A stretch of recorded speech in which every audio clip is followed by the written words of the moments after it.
বন্ধুরা, good morning. তো আমরা এখন দীঘায় আছি, তোমরা সবাই জানো। আমরা এখন সমুদ্রে স্নান করতে যাচ্ছি। তোমাদের একটু আমি যে হোটেলে আছি সেটা দেখাচ্ছি। দেখো, এই যে আমরা এই সেকেন্ডতে আছি। এই দেখো, হোটেলটা খুব সুন্দর। এখানে নিচে খাওয়া দাওয়ার ব্যবস্থা সব আছে। আর এই যে রাস্তা,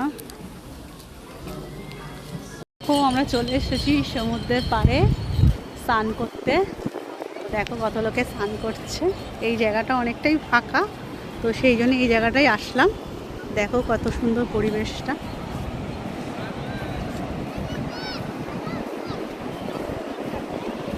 দেখো, একটু দূরে, কিন্তু এটা অনেকটা ফাঁকা বলে এই জায়গাটায় আসলাম আমরা স্নান করতে।